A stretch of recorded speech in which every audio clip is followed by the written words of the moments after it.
पंतप्रधान नरेंद्र मोदींकडून अहमदाबादच्या दुर्घटनास्थळी पाहणी, दुर्घटनेत जखमी झालेल्याची केली विचारपूस। दुर्घटनाग्रस्त विमानाचा ब्लॅक बॉक्स सापडला। ब्लॅक बॉक्स मिळाल्यामुळे दुर्घटनेचं कारण समोर येणार। विश्लेषणासाठी ब्लॅक बॉक्स दिल्लीला पाठवला। दुसऱ्या ब्लॅक बॉक्सचा शोध सुरू। विमान अपघातात बांसवाडा जिल्ह्यातील 5 जणांचं अख्खं कुटुंब उद्ध्वस्त। डॉक्टर कोमी व्यासपती मुलांसह लंडनला जात होत्या। विमानात बसण्यापूर्वीचे सेल्फी व्हिडिओ समोर। माजी मुख्यमंत्री विजय रुपानींसाठी 1206 अंक सुदैवी आणि दुर्दैवीही ठरला। अंक सुदैवी असल्याची रुपानींची आयुष्यभर भावना। 1206 अंकाबद्दल रुपानी भरभरून बोलायचे। रुपानींच्या मित्रांनी आठवणी जागवल्या। एअर इंडियाचे तिकीट दर कमी। अहमदाबाद येथील विमान दुर्घटनेनंतर तिकिटांचे दर कमी। बोईंग कंपनीची तज्ज्ञांची टीम विमान अपघाताचा तपास करणार। एअर इंडियाचं अपघातग्रस्त विमान बोईंग कंपनीचं असल्याने बोईंग कंपनी तज्ज्ञांची टीम भारतात पाठवणार। बदलापूरच्या दीपक पाठकचा अहमदाबाद विमान दुर्घटनेत मृत्यू। दीपकचं पार्थिव आणण्यासाठी पाठक कुटुंबीय गुजरातमध्ये दाखल। दीपक पाठक एअर इंडियाचा क्रू मेंबर। भूमी चौहानचं कालचं विमान AI-171 चुकलं। विमान चुकल्यानं भूमी चव्हाणचा प्राण वाचला। चेक इन गेटवर 10 मिनिटं उशिरा पोहोचल्यानं विमान चुकलं। अहमदाबाद विमान दुर्घटनेत पायल खटिकचा मृत्यू। पायल खटिक लंडनमध्ये तिचं स्वप्न पूर्ण करण्यासाठी जात होती। पायलच्या वडिलांची प्रतिक्रिया। विमान दुर्घटनेत डोंबिवलीतील रोशनी सोनघरेचा मृत्यू। रोशनी विमानातील क्रू स्टाफ। निधनाने संपूर्ण डोंबिवलीत शोककळा। पनवेलच्या न्हावामधील एअर होस्टेज मैथिली पाटीलचा अहमदाबादच्या विमान दुर्घटनेत मृत्यू। मैथिलीचा मृतदेह अद्याप सापडला नाही। आमदार महेश बालदी यांनी कुटुंबियांची सांत्वनपर भेट घेतली। अहमदाबादच्या अपघातात इरफान शेखचा मृत्यू। इरफान शेख पिंपरी चिंचवडचा रहिवासी। इरफानचा मृतदेह मिळण्याची कुटुंबियांची मागणी। अहमदाबादमध्ये मेघानी परिसरात एअर इंडियाच्या विमानाचा अपघात। दुपारी 1:38 घडली दुर्घटना। अहमदाबादहून लंडनला जाणाऱ्या विमानाचा अपघात। अहमदाबाद विमान दुर्घटनेत एकूण 265 नागरिकांचा मृत्यू। विमानातील 241 प्रवाशांसह विमान कोसळलेल्या परिसरातील नागरिकांचा मृत्यू।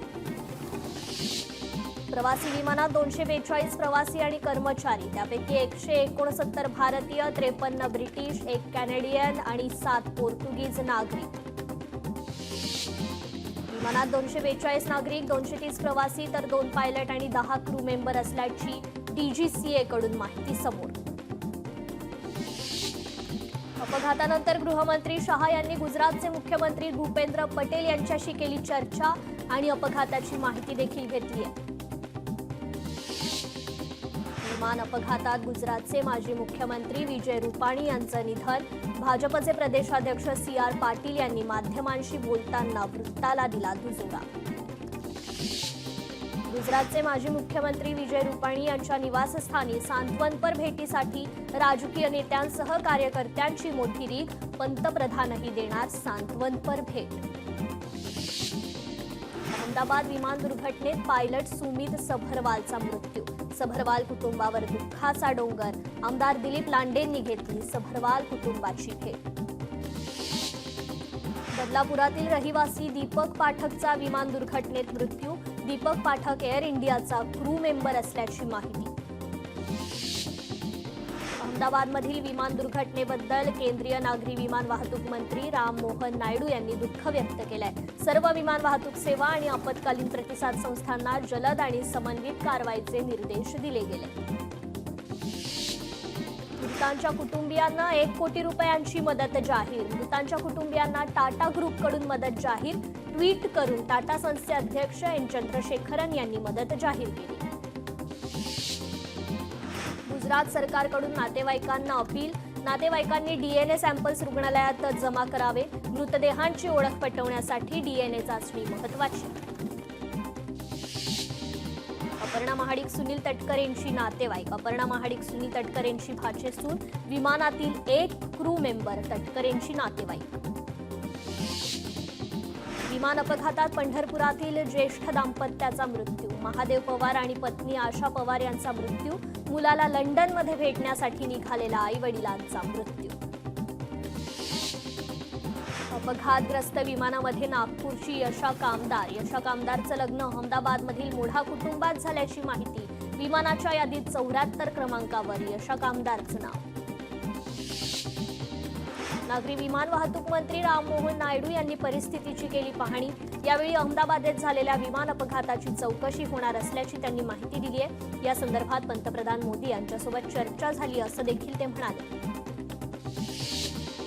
अपघातग्रस्त विमानात 242 प्रवाशांमध्ये लहान मुलं आणि स्त्रियांसह ब्रिटिश नागरिकांचाही समावेश. 2 ब्रिटिश नागरिकांचा एक व्हिडिओ सध्या सोशल मीडियावर व्हायरल. नवी दिल्लीहून संभाजीनगरला येणारं विमान वादळामुळे भरकटलं. चिकलठाणा विमानतळी उतरणारं विमान नाशिक विमानतळावर लँड. विमानातील प्रवासी भयभीत. इराण-इस्रायल संघर्षामुळे एअर इंडियाची 16 विमाने वळवली. मुंबईहून लंडनला जाणारं एअर इंडियाचं विमान परत मुंबईत बोलावलं. उड्डाणानंतर 2 तासांनी एअर इंडियाचं AIC 129 विमान मुंबईत बोलावलं. जम्मू आणि काश्मीरमधील पुलवामा येथील गुसू गावात आग. अग्निशमन दलाच्या गाड्या घटनास्थळी दाखल. प्रभाग रचनेची प्रक्रिया सप्टेंबरमध्ये पूर्ण होणार. प्रभाग रचनेची प्रक्रिया 9 टप्प्यांमध्ये होणार. ऑक्टोबरमध्ये निवडणूक होण्याची शक्यता. सिंधुदुर्गच्या दोडामार्ग तालुक्यात रानटी हत्तींचा हैदोस सुरूच. हत्तींमुळे शेतकऱ्यांचं मोठं नुकसान. हत्तींना ताब्यात घेण्याच्या शेतकऱ्यांच्या मागणीकडे वनविभागाचं मात्र दुर्लक्ष. पुण्यात पंचवटी पाषाण परिसरात मोठं झाड रस्त्यावर कोसळलं. झाडाखाली अडकलेली 4 चाकी बाहेर काढण्यात आली आहे, तर रस्ता वाहतुकीसाठी खुलं करण्याचं काम सुरू आहे. भंडाऱ्यात तावसी गावाजवळ रुग्णवाहिकेला आग. अग्निशमन दल घटनास्थळी दाखल होईपर्यंत रुग्णवाहिका जळून खाक. कोल्हापुरात कौलव गावात बेंदूर सण उत्साहात साजरा. बैलांकडून पारंपरिक कर तोडण्याचा कार्यक्रम करत सण साजरा. परभणी प्रभाग क्रमांक 12 मध्ये मार्गावर चांगला रस्ता, नाले तसेच पथदिवे नसल्याने नागरिक त्रस्त. नागरिकांचं प्रशासनाच्या विरोधात निषेध रॅली काढत रास्ता रोको आंदोलन. मागणी मान्य न केल्यास आत्मदहन आंदोलनाचा इशारा. महाबळेश्वर पर्यटन स्थळावर जाण्याच्या मार्गावर मोठी वाहतूक कोंडी. वेण्णा लेक मार्केट परिसरासह शहरातील मुख्य पर्यटन स्थळांवर ट्रॅफिक जाम. शनी शिंगणापूर देवस्थानातून 167 कर्मचाऱ्यांनी काढलं. 167 मधील सर्वाधिक 114 मुस्लिम कर्मचारी. मुंबईतील गृहनिर्माण संकुलांमधून संकलित केलेला कचरा रस्त्यांवर. खासगी कंत्राटदार कचरा रात्री रस्त्यांवर टाकून देत असल्याचं निदर्शनास. कंत्राटदारांवर कठोर कारवाई करण्याची मागणी. पुण्यातील रस्त्यांची कामे अपूर्णच. मुदत संपल्यानंतरही रस्त्यांची कामं सुरूच. रस्ते पूर्ववत न झाल्याने नागरिक हैराण. मालेगावात बकरी ईद नंतर डायरियाची साथ. दिवसाला 100हून अधिक रुग्णांची नोंद. दूषित पाणी आणि अस्वच्छतेमुळे डायरियाचा फैलाव.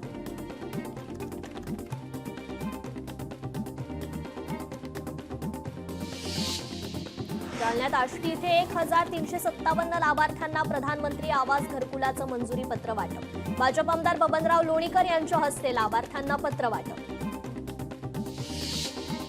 यवतमाळमध्ये जिल्हाधिकाऱ्यांच्या हस्ते कॅन्सर डायग्नोसिस व्हॅनचं उद्घाटन. कर्करोगासंदर्भात आढळलेल्या 3 संशयित रुग्णांवर मोफत उपचार होणार.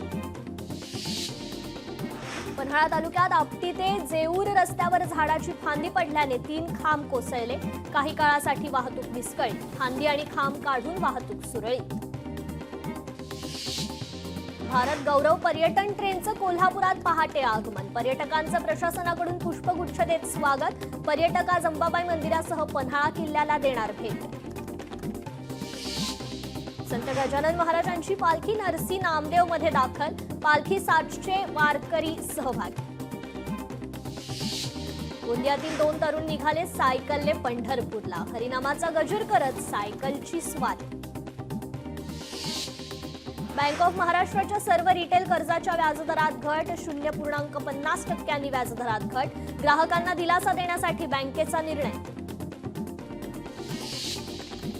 नागपूर विमानतळाजवळ 63 उंच इमारती, विमान उतरवताना या इमारतींचा अडथळा. विमानतळ प्राधिकरणाची इमारतीच्या मालकांना नोटीस. अहमदाबादमधील विमान अपघाताच्या पार्श्वभूमीवर उंच इमारतींचा प्रश्न ऐरणीवर. कोल्हापुरात ओढ्यातून वाहून गेलेल्या विद्यार्थ्याचा मृतदेह सापडला. गुरुवारी शाळकरी विद्यार्थी गेला होता वाहून. ओढा ओलांडत असताना पाण्याचा अंदाज आला नाही. मृतदेह तपासणीसाठी सीपीआर रुग्णालयात पाठवला गेलाय. सांगलीच्या मिरजमध्ये एनडीआरएफ कडून पोलीस आणि रेस्क्यू टीमला प्रात्यक्षिक आणि बचाव कार्य प्रशिक्षण. संभाव्य पूरस्थितीच्या पार्श्वभूमीवर प्रशासनाची खबरदारी. छत्रपती संभाजीनगरमध्ये जिल्हा परिषदेच्या शाळेत पाल्यांना पाठवणाऱ्या कुटुंबांची पाणीपट्टी घरपट्टीत सूट देण्याची घोषणा. शाळेची पटसंख्या वाढवण्यासाठी जरंडी ग्रामपंचायतीचा निर्णय. छत्रपती संभाजीनगरात जिल्हा नियोजन समितीच्या बैठकीत महावितरणच्या कारभारावर संताप व्यक्त.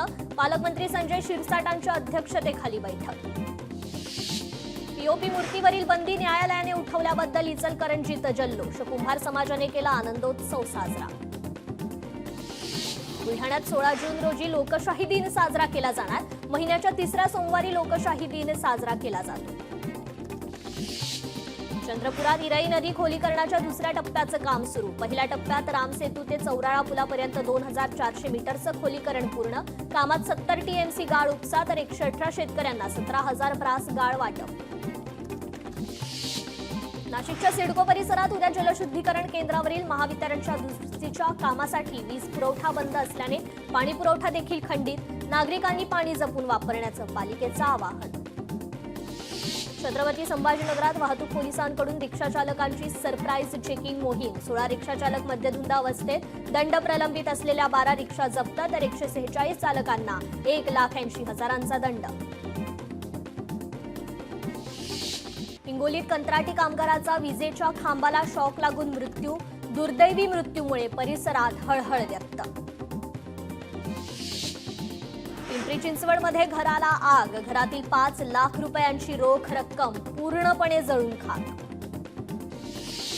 पुण्यातील चांदणी चौकात ट्रेलरचा भीषण अपघात. दुर्घटनेत एकाचा मृत्यू तर 1 गंभीर जखमी. सोलापूर पुणे महामार्गावर ट्रकची टेम्पोला जोरदार धडक. 1 जणाचा मृत्यू तर 15 जण जखमी. मुंब्र्यात संजय नगर परिसरात भरधाव 4 चाकीची 4 ते 5 वाहनांना धडक. अल्पवयीन मुलाकडून अपघात. चालकाला नागरिकांनी चोप देत वाहनाची तोडफोड केली. अकोल्यात मद्यधुंद कार चालकाची ऑटोला धडक. अपघातात 8 जण जखमी. पोलीस घटनास्थळी दाखल. सायन पनवेल महामार्गावर टेम्पोचा भीषण अपघात. घटनेत कोणतीही जीवितहानी नाही. लातूरच्या उदगीरजवळ कारचा भीषण अपघात. दुर्घटनेत 1 जण ठार. अमरावती मुंबई महामार्गावर बस आणि कारचा अपघात. 2 जण जखमी. अपघातात कारचं मोठं नुकसान. बुलढाण्यात अज्ञात वाहनाच्या धडकेत बिबट्याचा मृत्यू. वनविभागाचे अधिकारी आणि कर्मचारी घटनास्थळी दाखल. बच्चू कडूंच्या अन्नत्याग आंदोलनाचा आज 6वा दिवस. अमरावतीचे पालकमंत्री चंद्रशेखर बावनकुळे घेणार आंदोलनाला भेट. बच्चू कडूंची तब्येत खालावली. डॉक्टरांसह शेतकरी आणि कार्यकर्त्यांचा बच्चू कडूंना सलाईन घेण्याचा सल्ला. मात्र मागण्या पूर्ण न होईपर्यंत औषधे न घेण्याचा बच्चू कडूंचा निर्धार. मंत्री भरत गोगावले, मंत्री पंकजा मुंडे, मंत्री जयकुमार गोरे यांच्यासोबत मागण्यांसंदर्भात बच्चू कडूंची ऑनलाईन बैठक. बैठकीत ठोस आश्वासन न मिळाल्याने बच्चू कडू उपोषणावर ठाम. सोलापुरात आगामी पालिका निवडणुका 2011ची लोकसंख्या आणि 2017च्या प्रभाग रचनेनुसार होणार. 2 दिवसात प्रभाग रचना अंतिम करण्याची औपचारिक प्रक्रिया सुरू होणार. भंडारा जिल्ह्यात प्रहारच्या वतीनं पाण्याच्या टाकीवर चढून आंदोलन. सरकारने तत्काळ मागण्या मान्य कराव्या, अन्यथा आंदोलन तीव्र करण्याचा इशारा. अहिल्यानगरमध्ये जामखेड तहसील कार्यालयात प्रहारच्या कार्यकर्त्यांचं अर्धनग्न आंदोलन. बच्चू कडूंच्या आंदोलनाची तत्काळ दखल घ्यावी, अन्यथा तीव्र आंदोलनाचा इशारा. यवतमाळमध्ये पालकमंत्री संजय राठोड यांना प्रहार कार्यकर्त्यांनी दाखवले काळे झेंडे. बच्चू कडूंच्या आंदोलनाची दखल न घेतल्यामुळे कार्यकर्ते आक्रमक. आमदार संजय खोडके आणि आमदार सुलभा खोडके बच्चू कडूंच्या भेटीला. मनसेचे नेते प्रकाश महाजनांनी घेतली बच्चू कडूंची भेट. मनसेचा बच्चू कडूंच्या आंदोलनाला पाठिंबा. परभणीत जिंतूर तालुक्यात काँग्रेसचा बच्चू कडूंच्या आंदोलनाला पाठिंबा. काँग्रेस कमिटी आणि शेतकऱ्यांच्या वतीनं तहसीलदारामार्फत मुख्यमंत्र्यांना पाठिंब्याचं निवेदन. छत्रपती संभाजीनगरात तहसीलदार कार्यालयाबाहेर प्रहार कार्यकर्त्यांचं अर्धनग्न आंदोलन. तहसीलदारांच्या खुर्चीवर साडी चोळी ठेवून सरकारचा निषेध. बच्चू कडूंच्या अन्नदान आंदोलनाच्या समर्थनार्थ आंदोलन. बच्चू कडूंचं राज्यव्यापी चक्काजाम आंदोलन 15 जूनला होणार. विमान दुर्घटनेमुळे प्रहार संघटनेचा निर्णय. परभणीत भीमनगर रेल्वे गेट परिसरात वाहतूक कोंडी. गेट वारंवार बंद होत असल्याने नागरिकांना त्रास. या ठिकाणी उड्डाणपूल अथवा भुयारी मार्ग काढण्याची वंचित बहुजन आघाडीची मागणी. उपमुख्यमंत्री एकनाथ शिंदे आज सातारा दौऱ्यावर. मुख्यमंत्री 1 दिवसासाठी दरेगावी मुक्कामी जाणार. पुण्यातील 75 आरोग्य केंद्रात ऑपरेशन थिएटर आणि लेबर रूम तयार. उपमुख्यमंत्री अजित पवारांच्या हस्ते उद्घाटन. पुण्याच्या भोरमध्ये 23 अंगणवाडी सेविका आणि 19 मदतनीस महिलांना नियुक्तीपत्राचं वितरण. राष्ट्रवादीचे आमदार शंकर मांडेकर यांच्या हस्ते नियुक्तीपत्र वाटप. आरोग्यमंत्री प्रकाश आंबेडकरांचा पंढरपूर दौरा. आषाढी यात्रा सोहळ्याच्या पार्श्वभूमीवर आरोग्य यंत्रणेसह सोलापूर, सातारा, पुणे जिल्हाधिकाऱ्यांची घेणार बैठक. दुपारी 1 वाजता बैठकीचं आयोजन. लोकशाही मराठी ऐका, पहा, जागरूक रहा.